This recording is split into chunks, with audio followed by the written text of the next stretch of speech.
Hello, everyone, and welcome back to Rewildology, the podcast all about conservation, travel, and rewilding the planet. I'm your host, Brooke Mitchell-Norman, conservation biologist and adventure traveler. I'm sure you've attended a wedding that completely blew your mind. It had everything: magazine-worthy decor, a massive wedding party, 2-hour cocktail with past hors d'oeuvres, a million-course meal, a super intricate cake, open bar, and all-night partying that left you and everyone else praying to the porcelain god the next morning. It was one heck of a party, and you were so happy to be invited. You and 300 of the bride and groom's closest friends. Celebrities and royal families aren't the only people able to have grandiose weddings nowadays. Anyone with a fairy tale vision and unlimited credit can throw the wedding of a lifetime.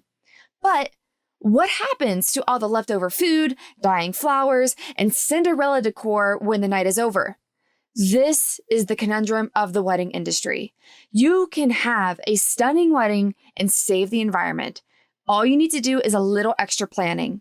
No matter the size of your special day, I want to share a few tips and lessons that I've learned hosting my own sustainably minded day of marriage.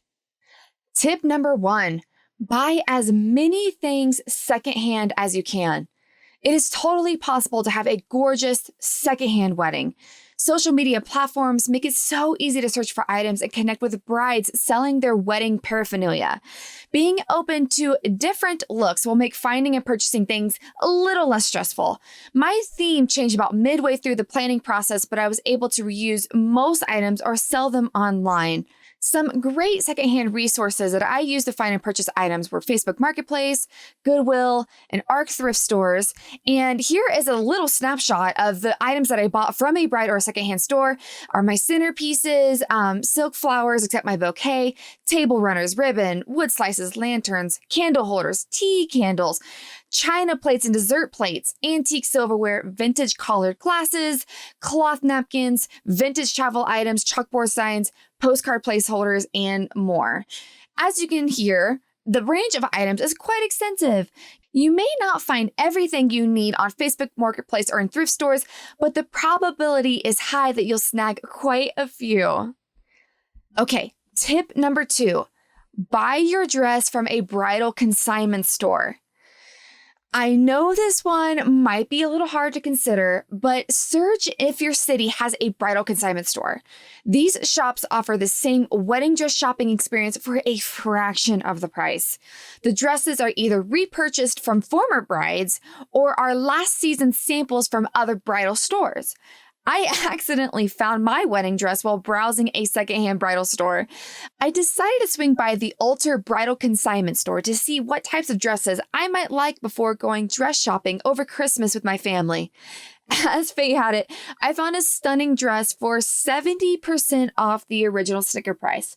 I video called my parents and they gave me the big thumbs up. Dream dress without the stress. Booyah! Tip number 3. Purchase wedding shoes that you'll actually wear in your day-to-day life. Who would have thought, right? Pinterest and bridal shops advertise tons of cute, lacy white shoes that are perfect for the big day. However, these shoes are only appropriate on this one occasion. I purchased 2 pairs of shoes for my wedding. Heavy-duty white snow boots for the ceremony and adorable floral flats for the reception. I've worn both pairs of shoes many times since my wedding, and I receive compliments on them all the time. A lacy pair of heels would be collecting dust in my closet had I decided to go that route. Tip number 4.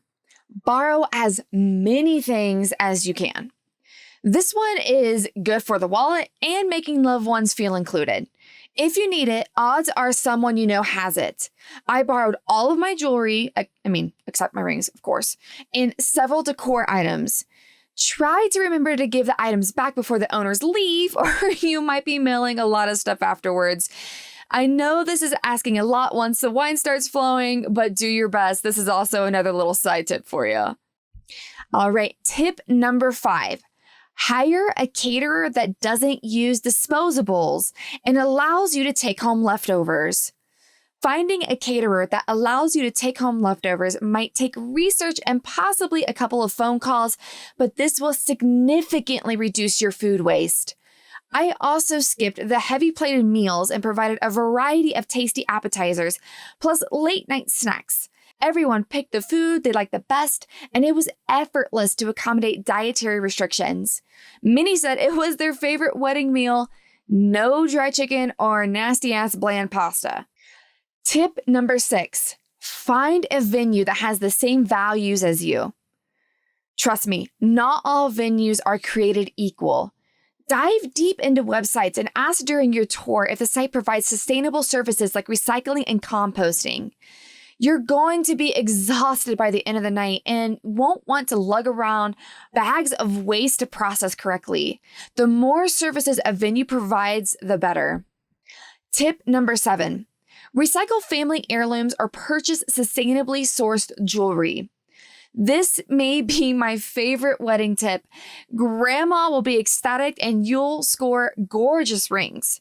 For my engagement ring, we recycled moissanite stones from one of my husband's grandmother's rings and placed them in a new setting. We hired a local jewelry store that specializes in heirloom facelifts, and dang, did they deliver. My ring is stupidly freaking gorgeous and I love it so much. My wedding band is from my husband's great-grandmother. Somehow my finger is similarly sized to hers, so I kept the band as is. And the text is too cool. It says, John to Dorothy, June 10th, 1932. Yes, 1932, unfreaking believable. Tip number 7, give consumable wedding favors or skip them altogether. I admittedly stressed out quite a bit over wedding favors. I didn't want to give any, but received flack when I said this. Get ready for that while planning a sustainable wedding, which I will talk about that in a little bit. My first tip is to skip wedding favors altogether.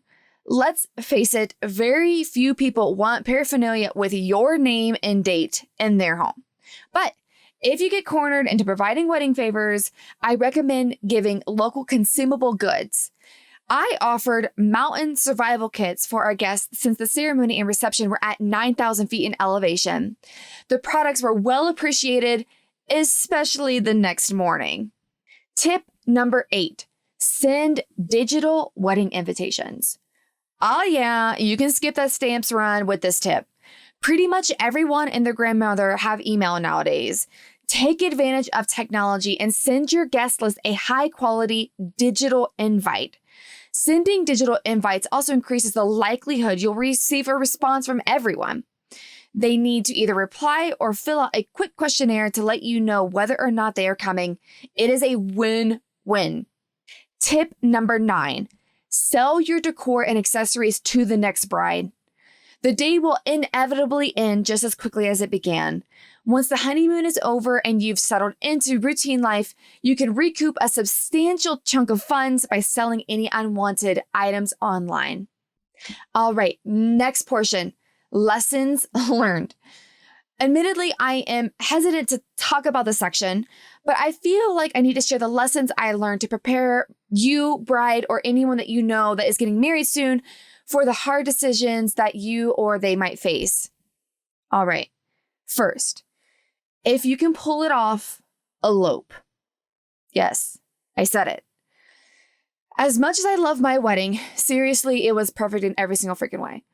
I still think eloping is the way to go. We planned to elope, but our families kindly asked us to please have a more traditional wedding ceremony. We compromised and hosted only our immediate family and my best friend for a total of 22 guests. Even though this guest count is small, it significantly increased our wedding cost and planning requirements. 90% of the tips above are irrelevant if you elope because you simply won't need most wedding stuff. The day is about you and your partner binding your futures. This critical detail tends to get lost while selecting centerpieces, flowers, venues, music, guest list, favors, food, rehearsal dinner, reception, etc., etc. I know that's how I felt. I had to write my vows on my way to the ceremony because of the incessant wedding planning. Just elope and have a huge backyard party with friends and family afterwards. How mad can they be after the fact? You're married after all at the end of the day. Next, some guests won't understand your decision to skip wedding traditions for sustainability. Luckily, my family knows I'm crazy about this shit, but prepare yourself for pushback when you tell your family you're skipping certain traditions. You'll more than likely hear something like, but a wedding must have blank. How can you not have blank? Kindly explain your decision, even to go into detail about the wastefulness of traditional weddings and why you are planning a sustainable wedding. They may not understand, and that's fine. Stick to your guns. It'll save you money and guilt in the long run. Next, you'll end up purchasing new items, and it's okay. Purchasing new items may have been the hardest thing for me to get over. I wanted so badly not to buy anything new. Decor, wedding accessories, shoes, anything with a package. But to pull off the reception and to stay warm during the ceremony, I had to buy new. This realization came after spending hours searching online and in thrift stores for all of the items I needed. Having a more extended timeline will help with this. I planned our wedding in 2.5 months, and I simply didn't have enough time to find everything I needed through my consignment resources. Do your best, and when you need to buy new, purchase from businesses you support. Last lesson, stay flexible. Unless you have a particular image in your mind's eye of your wedding day, staying flexible will give you the best chance of hosting a sustainable wedding. I was all over the place with centerpieces until I found a bride's for sale post.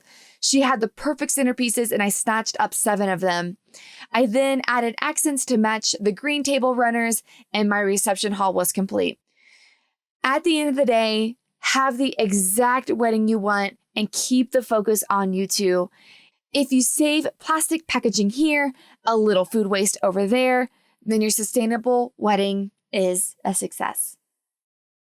Awesome, everyone. If you liked this new style of episode, please let me know. Tag Rewildology in your Instagram stories, rate and review wherever you're listening, or any other way that you want to support the show. I would love to hear from you. I love this community that we're building and cannot wait until the next episode. So love you all. Until next time. Hey, thanks again for listening to this episode of Rewildology. If you like what you heard, hit that subscribe button to never miss a future episode. Do you have a cool environmental organization, travel story, or research that you'd like to share? Let me know at rewildology.com. Until next time, friends, together we will rewild the planet.